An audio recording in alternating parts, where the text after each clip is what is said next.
What is up, YouTube people? It's your boy Patty McNinja, and some of you might actually know that I am a huge Mortal Kombat fanboy. I actually used to host Mortal Kombat tourneys with my buddies in high school when a new game would come out, and they have actually been teasing a brand new Mortal Kombat game for a little bit now, but we finally got an official announcement trailer, so I want to watch that trailer and talk about it. So without further ado, let's rock.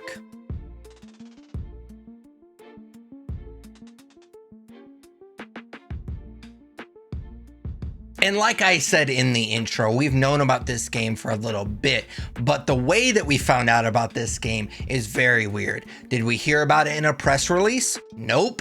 Was it through a really cool teaser trailer? Nope again. I kid you not. This game was leaked through an earnings call. And that has to be the lamest way to find out about a Mortal Kombat game in the history of video games. I want my new Mortal Kombat game news to hit me like a nut punch from Johnny Cage, not some memo from a business nerd. Despite that bizarre announcement, I have been really excited to hear more about Mortal Kombat 12. Like I said earlier, I'm a huge fanboy of the franchise, and we've kind of gotten a few snippets here and there. It is the 30th anniversary of the first Mortal Kombat game, so they have been putting out a lot of content recently, and so we've kind of gotten a little bit of teases here and there. We recently got the clip of the grain of sand of time exploding, which would imply that they're kind of getting away from the time travel stuff. Then most recently, we did get the teaser trailer for this announcement trailer, which I hate is a thing, but it happened, where the clock actually skips over from 12 to 1. Which basically confirms the rumor that this game, instead of being named Mortal Kombat 12, which would make sense because the last game we got was 11, you would go from 11 to 12. Instead, it implies that it's going to skip from 11 straight to 1. It also implies that this game will be a reboot. And both of those assumptions that everyone had from that teaser trailer have now been confirmed now that we have the official announcement trailer. But enough talk about the announcement trailer. Let's actually watch it. All right, we are good to go. First of all, no surprise. It looks amazing. I wouldn't expect anything less from this studio. We kind of start off with young Raiden, who he's no longer an Elder God, based on what we saw in Mortal Kombat 11. With warmth and peace. In my new era, we have, I assume, based on that hat, that it is also Kung Lao, like a younger, peaceful Kung Lao. Just looks so good. I love the cinematics in this trailer. I also love that we found out that Melina, who you see right there, I love how they're cheeky with her teeth. Thought that was kind of a cute move. That she is an actual main roster fighter, which has not always been the case. Then, of course, we have Scorpion and Sub-Zero facing off. They're not fighting in this trailer, which I think is interesting, because obviously they're teasing this bigger threat. But you always have to have Scorpion and Sub-Zero in your trailer. And we're about to find out what the bigger threat is in this trailer. One constant remains. Which shouldn't be a surprise if you followed all the games, but if you played Mortal Kombat 11 Aftermath, it is surprising that Shang Tsung is in this game. And I'll get into that later. And then, of course, we just get kind of a montage of essentially fatalities to end this off, which I love. Especially this last one. Man, I can't get over how good this trailer looks. With a god. This is dope.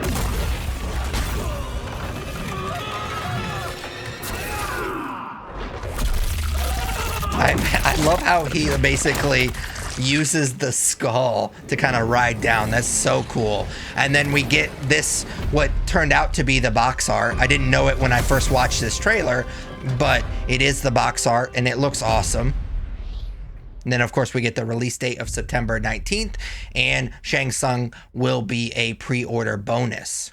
Speaking of the pre-order, there are 3 different editions that you can pre-order. You have the standard edition, which of course is just the game. If you do pre-order it, you do also get Shang Tsung with the standard edition. Then there's the premium edition, which is what I pre-ordered, which is unusual for me. I almost never pre-order games, but I am such a fan of the franchise, and outside of being lukewarm on a couple of titles, I've never really been quote unquote disappointed in a Mortal Kombat game. So I can kind of rest easy pre-ordering a game like Mortal Kombat 1. I love the Kombat packs, so I wanted the premium edition because that comes with the Kombat pack, which we'll talk about here in a second. It also, and this is kind of a key thing for me, it also gives you early access to the game. I think it's 5 days early, which I'm super, super excited for because I want to get this game as early as possible. Now, you didn't hear me wrong earlier when I said that there's 3 editions. There's also a collector's edition, collector, of course, with a K, which includes everything from the other editions, which you should expect, plus the steelbook, which I think is pretty cool. I am a fan of steelbooks, especially this one. The white with the gold looks really awesome. You also get some art prints and a collector's box, but the big thing that you get with the collector's edition is the Liu Kang statue, which resembles the dope fatality that we saw in the trailer. Unfortunately, it is very expensive. It's $250. And while I do think the statue is cool and I am a fan of that steelbook, it's not worth $250. And we didn't just get an announcement trailer the other day, we also got some game info that was leaked. The first Kombat Pack has been leaked by Amazon. I will spoil a little bit, so you have been warned. I'm not going to go through all the fighters that were leaked. I just want to highlight a few of them that I thought were interesting.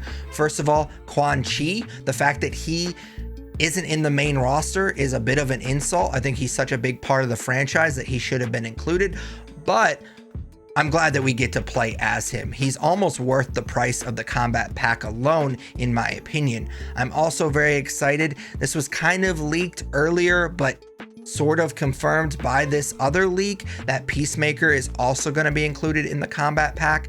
Of course, I loved the James Gunn Suicide Squad film, and the show was great.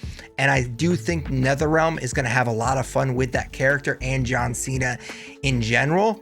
Plus, I loved playing as the Terminator in Mortal Kombat 11, and I think those characters are going to fight very similarly, so I'm definitely excited about that.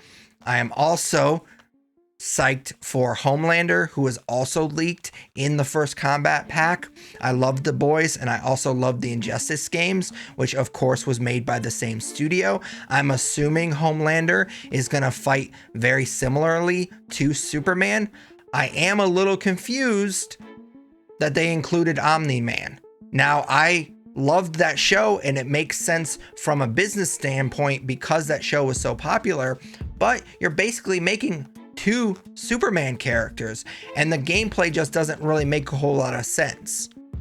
And that wasn't the only confusing decision that they made. The fact that Johnny Cage isn't in the main roster is a huge insult. Apparently, he is only what they call a cameo fighter, and you're probably thinking, what the fuck is a cameo fighter? Basically, the way that I think of it is like a tag team in wrestling. You just pick a partner that can help you out. I'm assuming it works very similar to like the Fatal Blow, where you can only use it once per fight. And then there is a main roster of fighters that you can choose from, but you can only choose your cameo from a particular list that is chosen separately. So Johnny Cage will only be available in the cameo. And I love the idea of the cameo fighters in general. There are a lot of games, and I love that Mortal Kombat isn't content with just becoming the Madden of fighting games, that they're trying to give us something different. Also, it gives them an opportunity, because there's been so many games, there's been a lot of kind of D-list fighters that have kind of come and go, and it gives them an excuse to put those characters in the game as cameo fighters. That being said, I would not consider Johnny Cage to be a lesser known fighter. Sure, he's not Scorpion or Sub-Zero or even Liu Kang, but he is a big deal in this franchise, and he's had a rough couple of years. He wasn't even in the Mortal Kombat live action film, and now he's relegated to a cameo fighter in this game? It just kind of feels like a slap in the face for no reason. However, I do think it's cool that they're giving Johnny Cage a Jean-Claude Van Damme skin in this game. It might not sound like much because some of you may not know that the original Mortal Kombat game actually started off as a Bloodsport video game, and Johnny Cage was originally modeled after Jean-Claude Van Damme. So the fact that they're giving him a Jean-Claude Van Damme skin in a game called Mortal Kombat 1 is a really cool Easter egg. Getting back to the trailer, as you guys saw, I obviously fanboyed out a little bit. I really enjoyed it. I love the cinematics, which should be expected. Mortal Kombat as a franchise has always done right with their trailers. It would have been better, if I'm being honest, if this trailer was the true reveal, if we hadn't already heard about this game from that weird earnings call. But it is what it is. The trailer itself is very cool. I am a little confused, as I kind of teased earlier, with the Shang Tsung stuff. I always just assumed, as many did after we played Mortal Kombat 11 Aftermath, that Liu Kang, his ending was the true ending. That, yeah, Shang Tsung had his ending and it's kind of this cool alternate ending, but the Liu Kang stuff is the true timeline. Based on what we just saw in this trailer, that's not the case, because if it was, he wouldn't be in this game. The fact that he's in this game kind of leads me to believe, and of course I'm just speculating, that both endings are real. That Shang Tsung, his ending is real, and Liu Kang's ending is real. And Mortal Kombat 1, the story, is kind of them meeting. Those two timelines coming together, which in my opinion, kind of a cool idea, but it defeats the purpose of what I assumed they were doing with Mortal Kombat 11. It seemed like they were kind of getting away from all that messy timeline stuff, and they're just rebooting it with Mortal Kombat 1. But if you're going to start off this game with already a messy timeline, it just doesn't really make a whole lot of sense to me. Of course, I'm going to play this game. I've already pre-ordered it. I'm super psyched for it. The trailer looked awesome. I'm just very confused by what the story is going to be. But as always, those are just my thoughts. I'd love to hear yours in the comments down below. Of course, I hope that you enjoyed the video. If you did, smash that like button, as the kids say. Consider subscribing. If you do subscribe, ding that bell. That way you're notified every time I post a new video. I post weekly gaming related content, so if you like that type of stuff, definitely consider subscribing and dinging that bell. But until next video, take it easy. What's up, YouTube people? It's your boy Patty McNinja, and this is my boy Yoshi, aka Kitty Boy, and we were just talking and we agree that since you made it this far in the video, you might as well subscribe. You wouldn't want to disappoint Kitty Boy, would you?